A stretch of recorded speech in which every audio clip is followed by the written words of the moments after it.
Bonjour, mon nom est Émilie Lalonde. On est le 2 décembre aujourd'hui. Cette semaine, c'est ça, j'ai brainstormé à propos de ma bannière, mes photos de profil, qu'est-ce que j'avais envie d'avoir comme vibe. J'ai dû faire des choix créatifs pour arriver au résultat que je suis arrivée. Comment je m'y suis prise, en fond, c'est que j'ai commencé par regarder les thumbnails que j'avais publiés au courant du mois de novembre.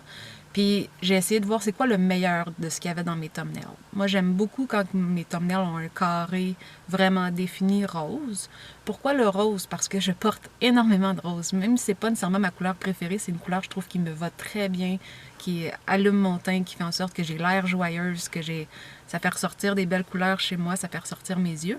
Fait que j'ai beaucoup tendance à m'habiller en rose. Fait qu'à cause de ça, je suis comme, ah, ça, c'est une bonne couleur pour mon branding. Après, au niveau de la police d'écriture, pour ce qui est de l'écriture, quand j'essaie d'écrire puis que ce soit vraiment clair, comme quand j'ai écrit le nombre de uploads que je fais par semaine. Quand vous regardez sur la bannière en dessous de mon nom, il y a les sujets écriture, dessin, art journal. Dans le fond, c'est la même écriture que j'ai utilisée dans mes thumbnails tout au courant du mois. Comme c'est une écriture que je trouve qui est bold, qui se lit bien. Fait que c'est pour ça que j'ai décidé de réutiliser cette écriture-là pour définir les sujets de ma chaîne en général, être capable de vous mettre au courant des uploads que je fais. Au niveau de ce qui est de mettre des petits motifs comme une patte de chien, des cercles, des cœurs, des petites étoiles, c'est que dans mon bullet journal, quand j'ai envie d'embellir ma page mais que j'ai pas envie de me casser la tête, je dessine des petits patterns comme ça. Fait que c'est de là que l'idée elle vient, des petites formes noires, faciles à dessiner, qui viennent comme embellir puis remplir l'espace. Il y avait comme tout un lien de cohésion là-dedans. Fait que ça, c'était pour la bannière. Pour ce qui est des photos, ben, je veux dire, j'ai tout simplement pris les photos dans mon auto comme si je filmerais. Puis la raison pourquoi j'ai choisi de le faire comme ça, c'est qu'un auto, ce qui est bien, c'est que c'est très bien éclairé. C'est aussi pour ça que j'aime filmer dans mon auto, c'est que c'est comme filmer dans un garde-robe. Il n'y a pas d'écho, le son est vraiment bon, donc ça donne une belle qualité de son, je trouve. Puis comme tu es bien éclairé de 360 degrés, ben, l'éclairage, c'est de l'éclairage naturel. Je veux dire, tu n'as pas besoin de t'investir dans des grosses lumières, tout ça. Puis pour quelqu'un qui commence, moi, je trouve vraiment que c'est parfait pour l'instant. Peut-être qu'éventuellement, je vais avoir le besoin d'investir dans des lumières et tout ça, mais pour l'instant, honnêtement, filmer dans mon auto, c'est tranquille, je suis toute seule, bien éclairée, bon son. Comme moi, je trouve que j'ai tout à gagner de filmer dans mon auto. Une autre chose que j'aimerais vous parler, c'est pourquoi j'ai pas fait ça avant de commencer à publier des vidéos.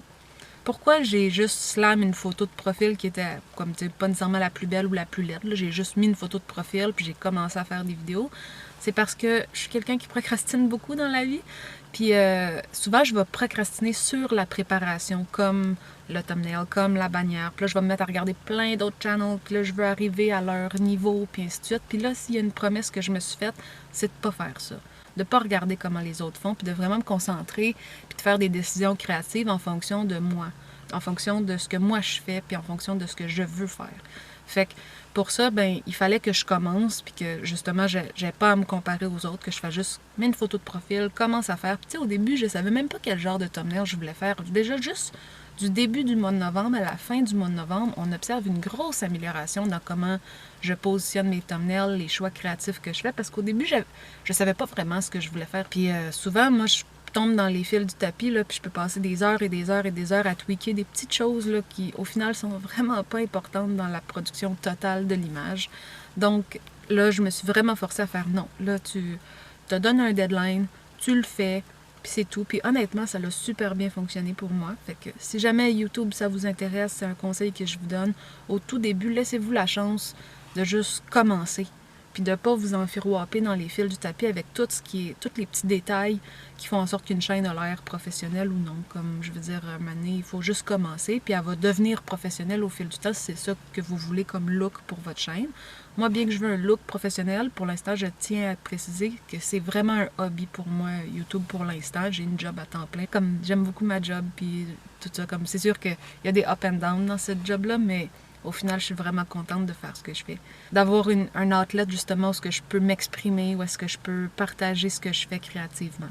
Fait que c'est à ça que sert ma chaîne YouTube. En gros, c'est ça pour ce qui est de la bannière, des photos de profil, tout ça. Je dirais qu'au niveau du temps que ça m'a pris pour tout mettre ça en place, on parle de entre 5 et 10 heures. C'est difficile à calculer comme couler dans le béton parce que j'ai passé à peu près 3-4 heures vraiment sur la production comme du résultat final.